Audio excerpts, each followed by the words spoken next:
शिवाय नमस्तुभ्यम हर हर महादेव। मैं पायल सैनी अपने YouTube चैनल आज के उपाय में आपका स्वागत करती हूँ। 16 जुलाई से सीहोर में सावन शिव महापुराण की कथा शुरू हो चुकी है। आज कथा का दूसरा दिन था। आज की कथा में पूज्य गुरुजी द्वारा जो भी उपाय और महत्वपूर्ण जानकारियाँ बताई गई है वो इस वीडियो के माध्यम से आपको समझाने की कोशिश कर रही हूँ। आज की कथा के उपाय अच्छे से जानने और समझने के लिए वीडियो को अंत तक अवश्य देखें। आज की कथा का पहला उपाय उनके लिए है जिनके घर में पितृदोष, काल सर्प दोष या फिर वास्तु दोष होता है। तो इसके लिए आपको अपने घर के मटके या जो भी जल का पात्र आप भरकर रखते हैं उसमें से 1 लोटा जल लेकर किसी भी शिव मंदिर जाएं और उस शिवलिंग पर समर्पित करके भोले बाबा से यह प्रार्थना करें कि आपके घर में यदि कोई दोष है तो उस दोष को दूर कर दें।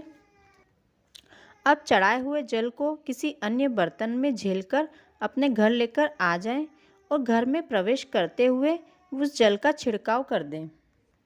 ऐसा करने से आपके घर में यदि कोई दोष होगा तो वह दोष दूर हो जाएगा। दूसरा उपाय, यदि आपका व्यापार नहीं चल रहा है, लक्ष्मी नहीं टिक रही या घर में पैसा नहीं आ रहा है या आपके घर में बीमारी का घर हो रहा है, आप हर तरफ से परेशान हैं, तो आपको एक नियम बना लेना है। साल में 12 मासिक शिवरात्रि आती है जो हर महीने आती है। तो हर मासिक शिवरात्रि के दिन आपको 3 जगह दिए लगाना है। पहला दिया बेलपत्र के पेड़ के नीचे, दूसरा दिया शिव मंदिर में और तीसरा दिया आंवले के वृक्ष के नीचे। इन तीनों जगह घी के दिए लगाना है। ये तीनों दिए आपको शाम के समय लगाना है। केवल 3 शिवरात्रि ये उपाय करके देखिए, आपकी जो भी परेशानियां हैं वो दूर हो जाएगी।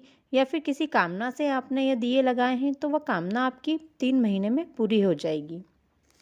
तीसरा उपाय उनके लिए है जिनका विवाह नहीं हो रहा है।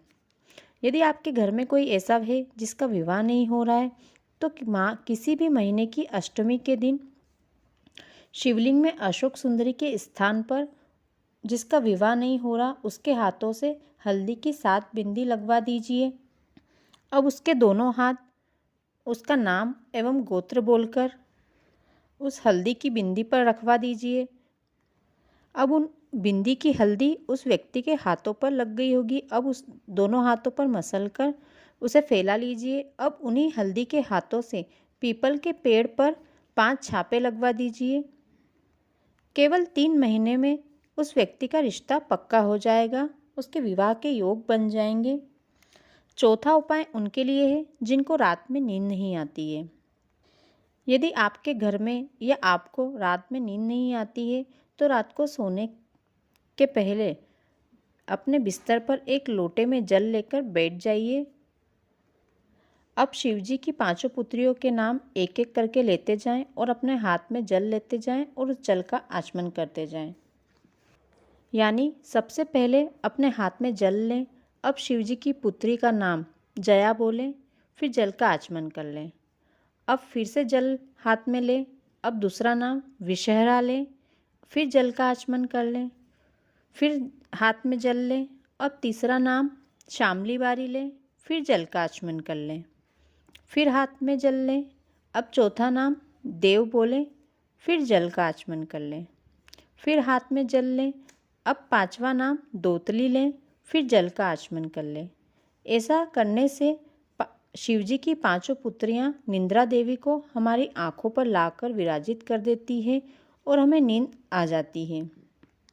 आप भी ये उपाय करके देखिए, धीरे धीरे आपको भी बिना गोली के नींद आने लगेगी। आज की कथा में गुरुजी ने बताया है कि महाशिवरात्रि के दिन शिवलिंग पर 1 बेर अवश्य चढ़ाना चाहिए। इससे आपके परिवार में किसी को बहुत बड़ी बीमारी नहीं होती है और ना ही आपके परिवार में किसी की अकाल मृत्यु होती है। सावन के महीने में पूजा करते समय कुछ बातों का ध्यान रखना चाहिए। सबसे पहली, सावन के महीने में जब भी आप शिव मंदिर जाएं और शिवजी को जल और उनका जलाभिषेक करके जब वापस मंदिर से आ रहे हैं तब पलटकर शिवलिंग को देखकर अपनी कामना अवश्य करें।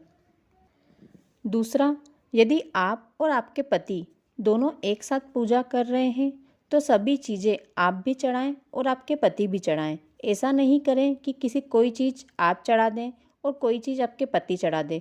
दोनों को ही सभी चीज़ें शिवलिंग पर समर्पित करना चाहिए। यदि आप ऐसा नहीं करते हैं तो जो भी आपकी कामना होती है वह 2 हिस्सों में बँट जाती है। यदि आपने पशुपति व्रत अपने पति की किसी कामना के लिए किया है और जब आप अपने पति के साथ भोलेनाथ के मंदिर में प्रार्थना करने जाते हैं और यदि आप और आपके पति अलग अलग कामना कर लेते हैं तो उस पशुपति व्रत का फल बढ़ जाता है। इसलिए जब भी आप और आपके पति भोलेनाथ के सामने बैठकर कोई कामना कर रहे हैं तो एक जैसी कामना करें, अलग अलग कामना नहीं करना चाहिए। वीडियो को अंत तक देखने के लिए धन्यवाद। वीडियो अच्छा लगा हो तो वीडियो को लाइक और शेयर करें। कमेंट में हर हर महादेव लिखें। साथ ही चैनल को सब्सक्राइब कर लें। धन्यवाद।